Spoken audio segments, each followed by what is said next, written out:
Hello, everybody. It is Sunday, April 19th, and welcome back to the Nick Watkins Show. I'm Nick Watkins. Let's get into it. Apology if I'm a little bit quiet or whatever. My throat is a little sore today, and that's not good considering all I'm going to do is talk for 30 minutes. But we're going to get through this because we have a lot to talk about today. So let's get into it. The first day of the NFL or NHL and NBA playoffs were yesterday. Rushing to start in a different direction. We're going to talk about the San Francisco Giants first.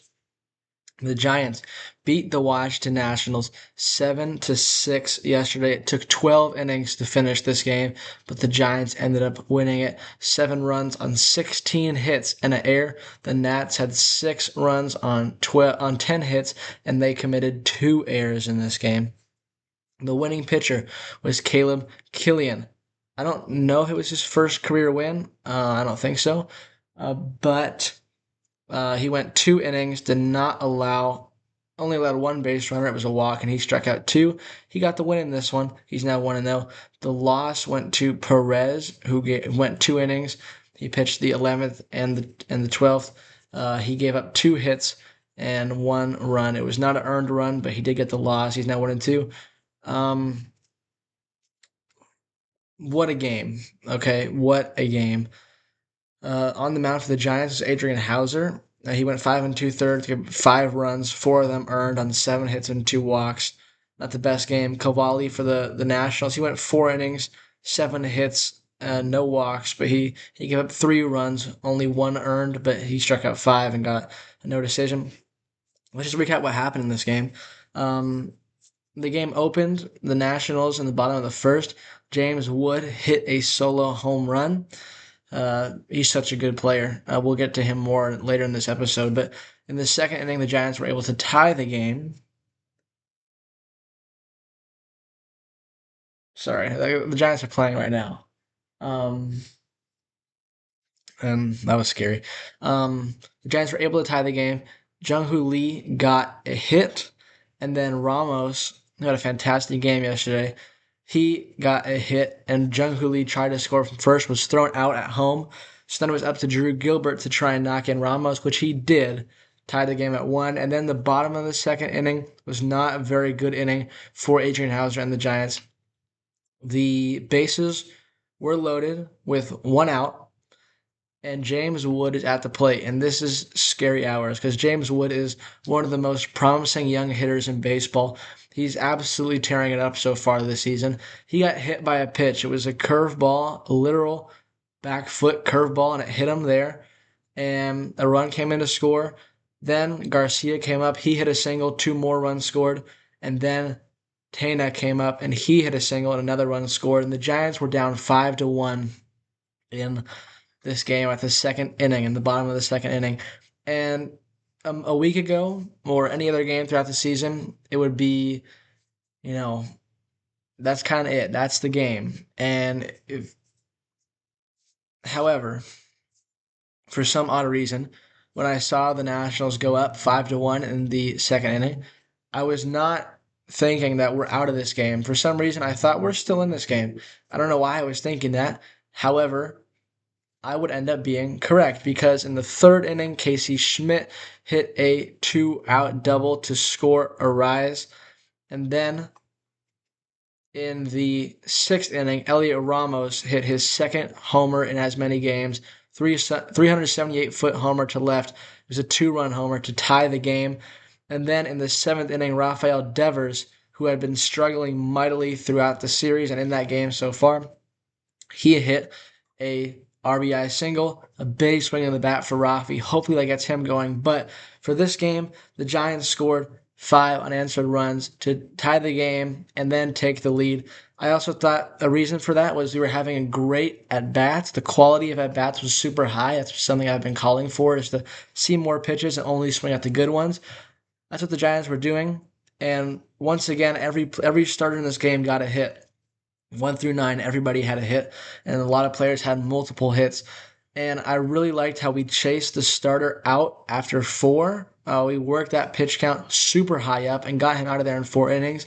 And then once he came out of the game, we were able to tie the game and then take the lead off of the relievers for Washington. So I was very happy with the way the Giants offense performed. Being down big, they did not give up. They came all the way back to tie and eventually take the lead. Great performance from the Giants offense, not quitting and sticking with it and getting those runs back. And then you go to the ninth inning. Um, I thought the bullpen moves for Tony yesterday, I questioned them a little bit because we saw how good Eric was against the the Reds, and you'd think that with that performance and with that mentality, he's the new closer. However, he came in to pitch the seventh inning, and I'm not opposed to this completely. I actually can see the thought process in this, and I appreciate that because Miller is, at least in recent games, especially considering what he did against the Reds, probably our hottest pitcher, our hottest relief pitcher right now. And when you have to go up against 2, 3, 4, and the four hitter being C.J. Abrams, who is a lefty and a very talented hitter at that, I can see why he put in Miller in this inning, and Miller did his job. He struck out two, did not give a base runner. Very good inning. But what I thought should have happened is when Matt Gage came in to pitch the eighth inning, he got through it in 6 pitches.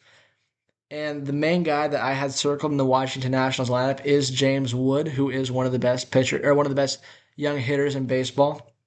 I thought after a 6 pitch inning for Matt Gage, I would have liked to have seen him go back out there because you have the 8 hitter and the 9 hitter and then James Wood. And if you don't get James Wood, then you go bring in Wynn or Walker. Instead, they brought in Walker straight away, and he came in just 1 run lead in the bottom of the ninth. Got to get the save. And what did he do? Well,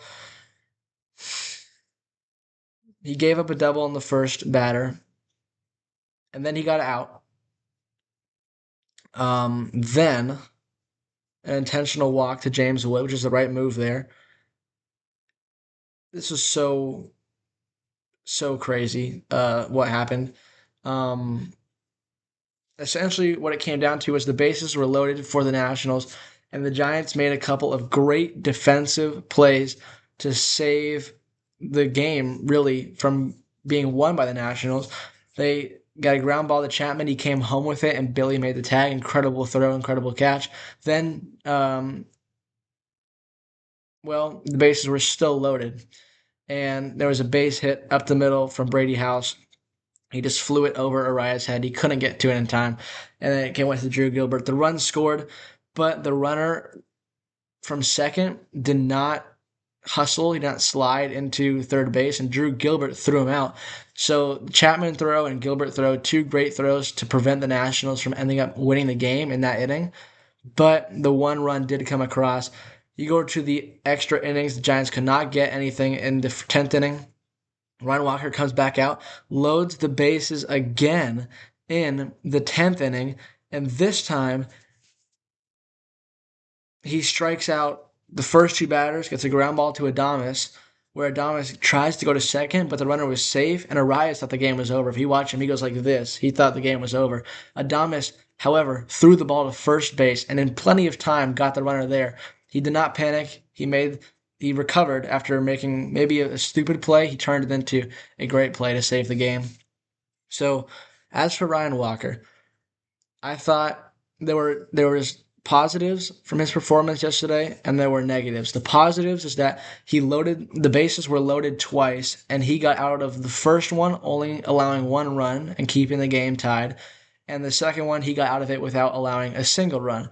The negatives are that the bases were loaded in the first place because of him. He loaded the bases. He came into the ninth inning, a clean inning, nobody on, facing the 8 and 9 hitters first, and he allowed the bases to get loaded, and he did end up blowing the save in this one. So while there were positives, like how he was able to bear down and get those 2 strikeouts in the 10th inning, the negatives were he did blow the save all in his own fault.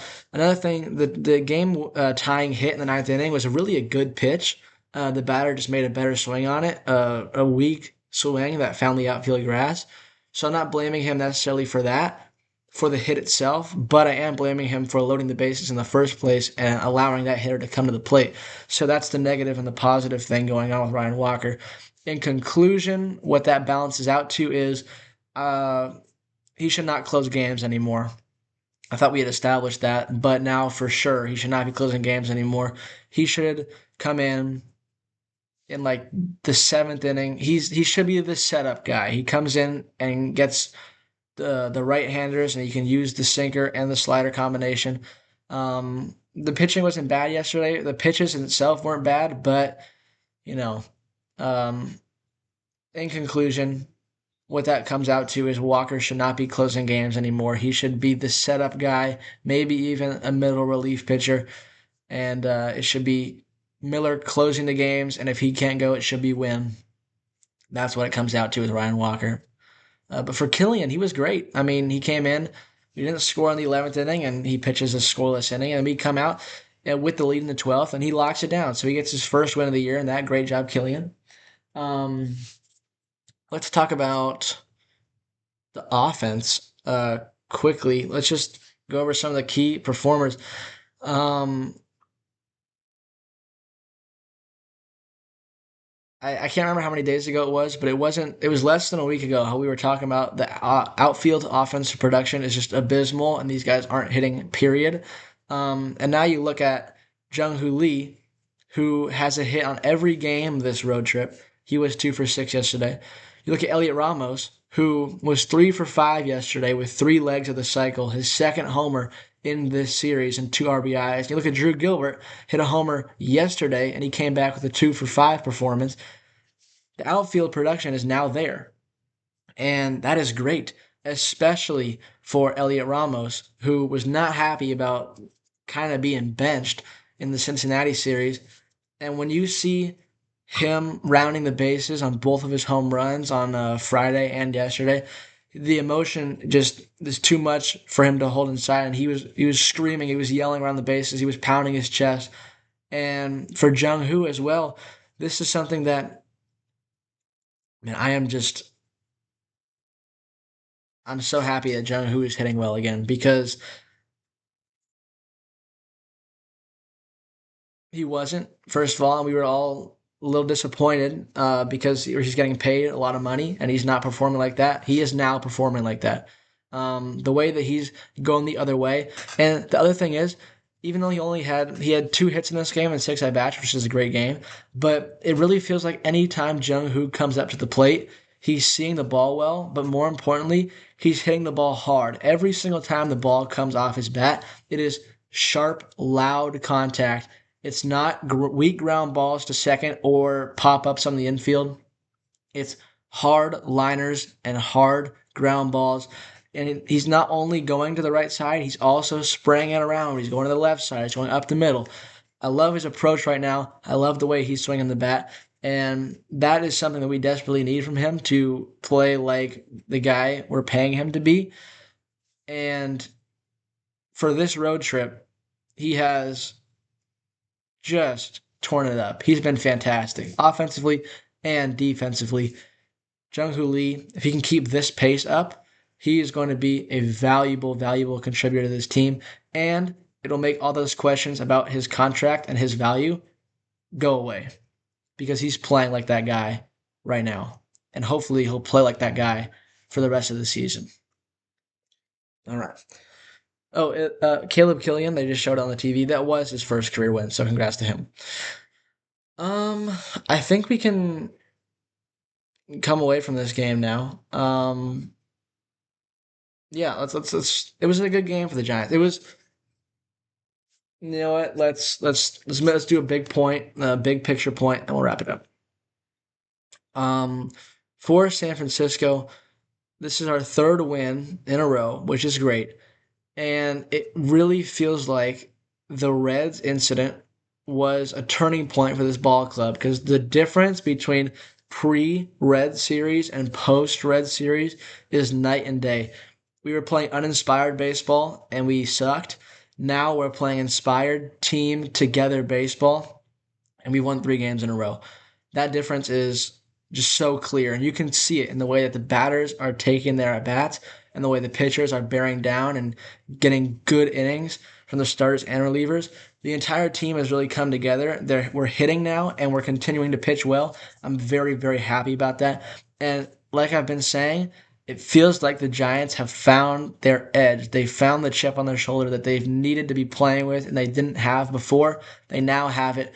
And I'm really excited to see if we can continue to keep this up, because if we can, we're going to get right back to 500. And when we get to 500, we're going to go over 500. And I don't know if we're going to go back down if we continue to play baseball like this. This is what Giants baseball should be. This is what the expectations were in spring training. We didn't see that in the rough first stretch of the year.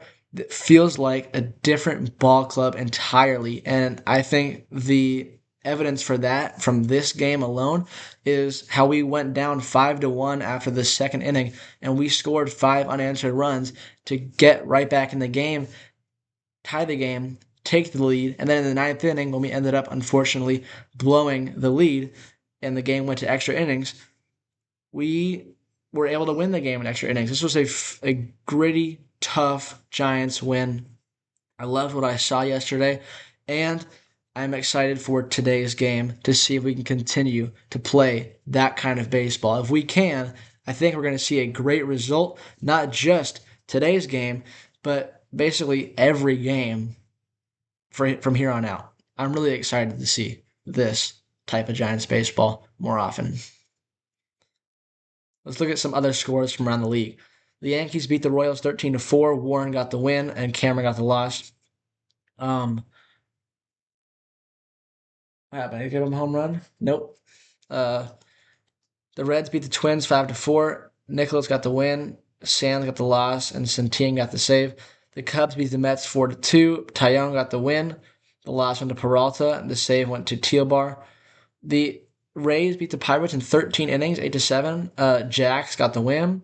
The loss went to Ramirez, and the save went to Gomez. The A's walked off the White Sox in 11, 7-6 final score. Perkins the win. The loss went to Sims.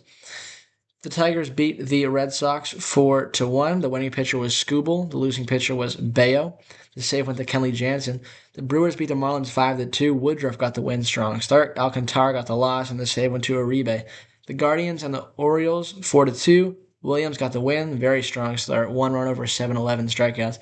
Kramer got the loss. He wasn't bad, but he got the loss. And Smith, with his 5th save, struck out to the side to get the save. The Cards beat the Astros 7-5. Payante got the win. The loss went to McCullers, and the save went to O'Brien, his 6th. The Braves beat the Phillies on Saturday Night Baseball 3-1. The winning pitcher was Chris Sale, who looked very good. He's now 4-1. Christopher Sanchez, no earned runs, but he gave up 3 runs. None of them earned. 6 innings, 8 strikeouts, got the loss. Unfortunate. And Robert Suarez got the save in this one. The Mariners beat the Rangers 7-3. Kirby with the win. The loss went to Eovaldi, and the save went to Andres Munoz. Senor Smoke with the 2nd of the year. The D-backs hit a grand slam in the 8th inning to beat the Blue Jays 6-2. The winning pitcher was Murillo. The losing pitcher was Hoffman. And the Rockies beat the Dodgers 4-3. Bernardino got the win in relief. Klein got the loss. The save went to Vodnik, his 3rd. And finally, the Padres beat the Anaheim Angels, the Los Angeles Angels of Anaheim of California. Morejon got the win. The loss went to Zephyr-John, and the save went to Mason Miller, the Reaper, with his 7th of the year. Good games yesterday. We got good games going on today as well. Let's take a look at them. We got the Rays and the Pirates. It's going to be McClanahan versus Keller. We got the Brewers and the Marlins. It's going to be Mizorowski versus Perez, 2 good young righties. O's Guards, Rogers versus Cantillo. The Reds start Brady Singer against Ober for the Twins. The Cards, Liberator versus Burrows for the Astros. Mets Cubs going to be Myers versus Assad. The Royals and the Yankees going to be Reagans versus Weathers. The Dodgers and the Rockies, Sasaki and Lorenzen. The White Sox and the Athletics going to be Noah Schultz and Jeffrey Springs.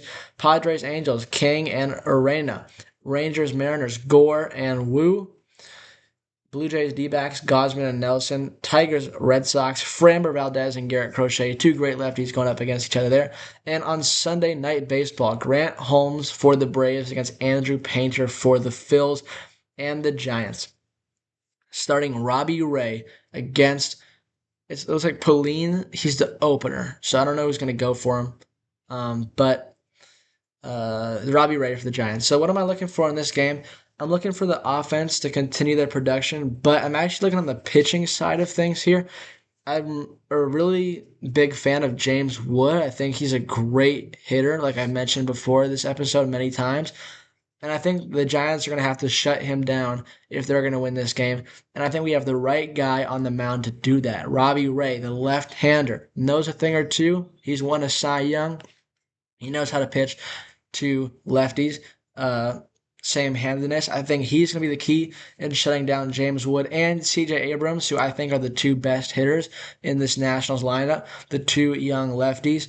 I think he's got to shut them down, and if he does, then I really don't think this game should be much of a problem for the Giants, dare I say. I mean, we're obviously going to have to, score a lot of runs to win, probably. But if Wood and Abrams aren't a factor, that gives us a much better chance of winning. And I really like our chances. And if that happens, then the Giants will win this ball game. Looking for a nice one from Robbie Ray, and I think we're going to get one. Okay, let's go to basketball. Playoff basketball yesterday. Lots of good games. All decided by double digits, but they were close for most of them. What's a good pitch? Here we go. Game ones from yesterday. The Cleveland Cavaliers beat the Toronto Raptors 126 to 113. Donovan Mitchell had 32 points in 31 minutes. James Harden, 22 points, 10 assists in 33 minutes. Max Strus had 24 points. As for the Raptors, I mean, nobody really scored a ton. I mean, I just thought the Cavs were better in this game. Um, they had the momentum for most of the game, and it was really just. I really thought the backcourt for the Cavs was really good. I said that the backcourt was going to be the key yesterday for this particular game, and I guess I was right because Mitchell led all players in scoring with 32, and Harden had 22 and 10, which is a very good game. They shot the ball well. The Cavs shot the ball really well. Their percentages are like way up there. And it was just a solid game one win for the Cleveland Cavaliers. I think this is what most people expected. And I guess the main takeaway is that Donovan Mitchell really came to play in game one. And Harden's 10 assists number really stands out to me as unselfish team basketball. And you have multiple options because he still dropped 22 while being unselfish and having 10 assists. So this is a really, really good win for the Cavaliers. And as for the Raptors, they just got to be better. They just got to turn the ball over less, I think, and just play positive basketball for the Raptors. But uh, confidence inspiring win for Cleveland in game one. The next game, the Nuggets beat the Timberwolves 116 to 105. Nikola Jokic was very good in this game. He got off to a little bit of a slow start, but he ended up with 25 points, 13 rebounds, and 11 assists.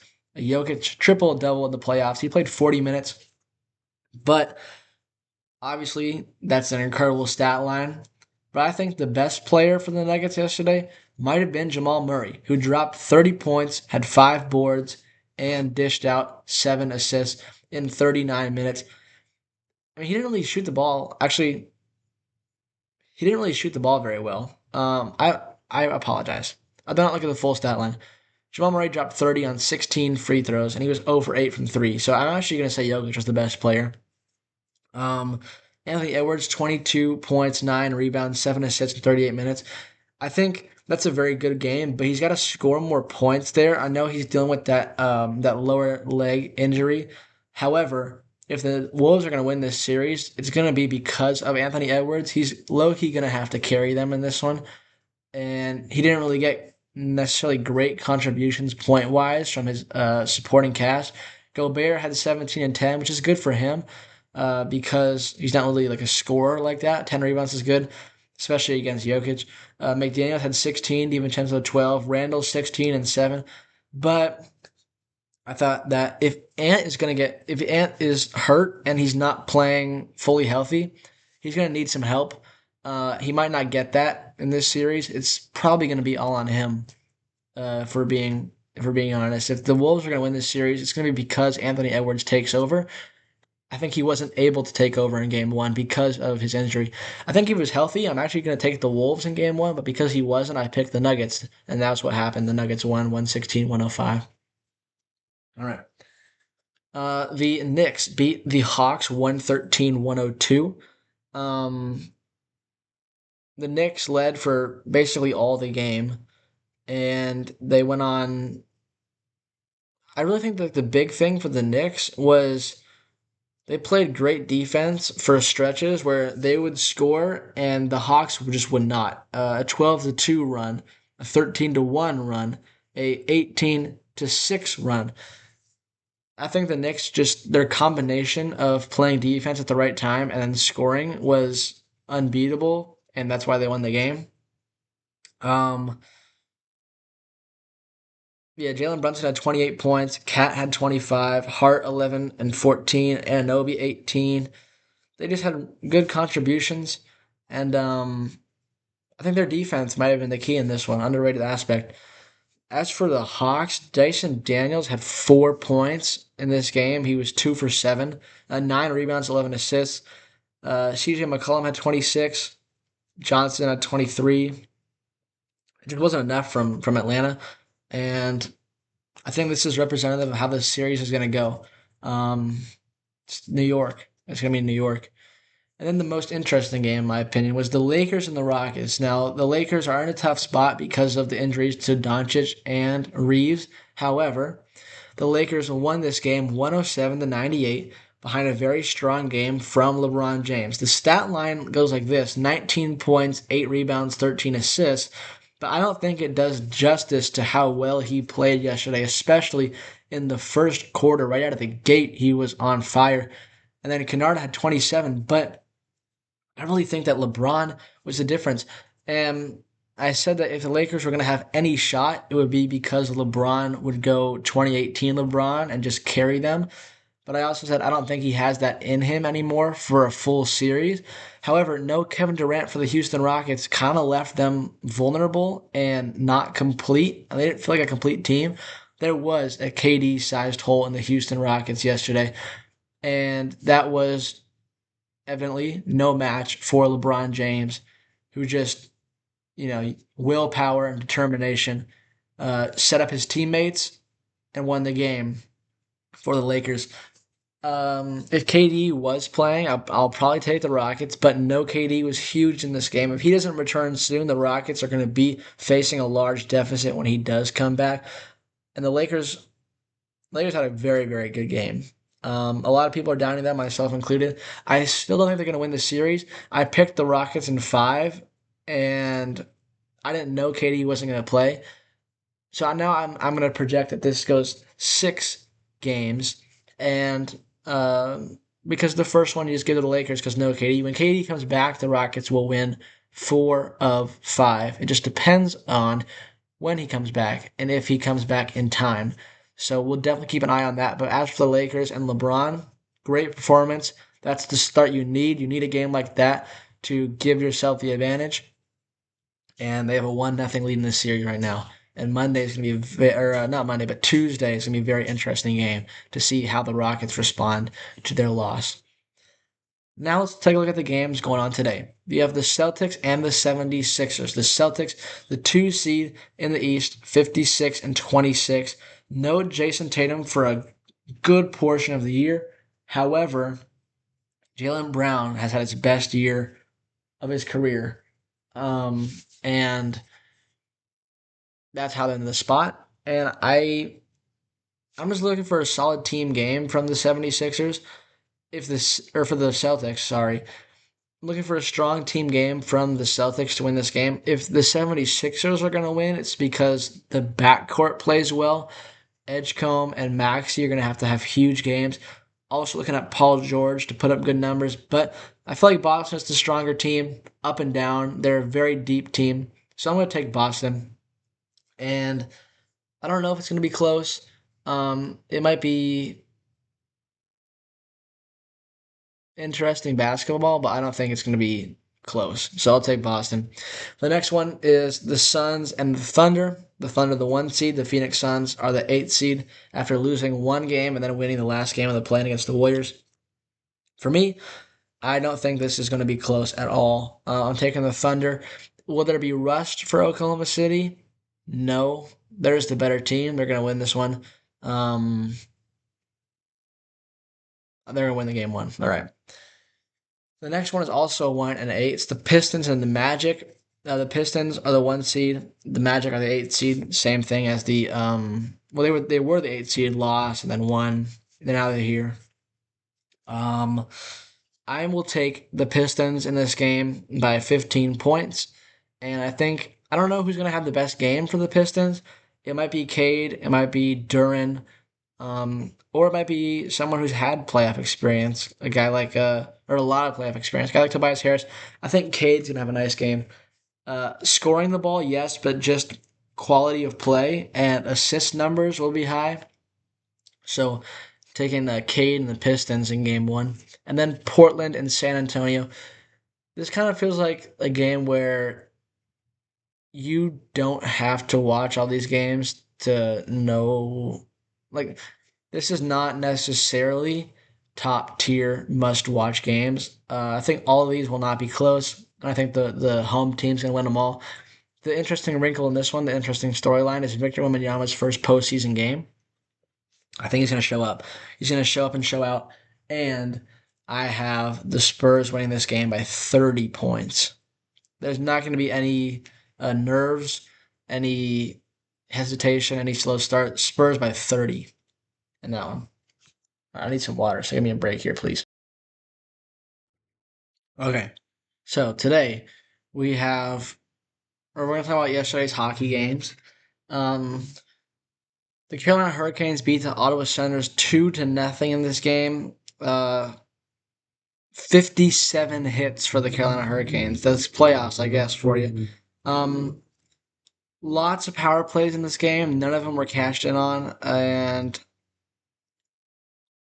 Ottawa had got good goaltending, but they gave up two and weren't able to score. So good game. There's not really much to talk about. I wasn't able to watch, so oh boy, a home run. The Wild beat the Stars 6-1. This was kind of a surprising. Well, it wasn't surprising in the result of who won, but how they won. It was pretty shocking, actually. I had the Wild winning this game, yes. However, 6-1 final score. That is a blowout, and this is supposed to be the most competitive game, most competitive series of the first round, and yeah, it was pretty crazy. Um, I mean, they were pretty even on shots, pretty even on most categories. They were Minnesota was more physical. They blocked more shots. Um, they each had four power plays. Minnesota cashed in on two of them, and Dallas only one. Maybe just not the best game from Ottinger, I guess. Maybe the defense wasn't very good either, but yeah, Minnesota offense just overpowered the Stars and held them to one goal. So that's a very strong performance from Minnesota, and I'm very curious to see how the next game goes because if it does this goes like this again, the Stars might be cooked.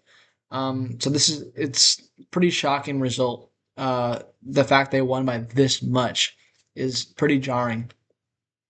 The final one, the Flyers beat the Penguins 3-2. Um, that is pretty annoying. Hopefully it'll stop. The Flyers beat the Penguins 3-2. Not many shots in this game. Pretty defensive. Both teams were hitting well. There were a lot of penalties. Um, Lots of fights, I guess. But yeah, not a very good offensive game. Both goalies. I mean, both teams had like 20 or less. So I don't really know. I couldn't watch it, so I couldn't tell you. And finally, or no, we got hockey today. My gosh, this is a long one. The Kings and the Avs, they play today, and I am very, very confident in saying Colorado will win this game. I think they're going to win it by 5 or 6, maybe even 7 goals. It's just a question of are the Kings going to be able to score a goal? I don't know if they're going to even have the puck. Colorado's offense is that good. Colorado is was the best regular season team. Avs by a trillion.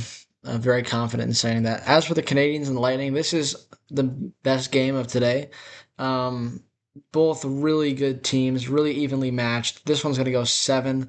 Uh, Winning game one's going to be a huge advantage. So, who's going to win it?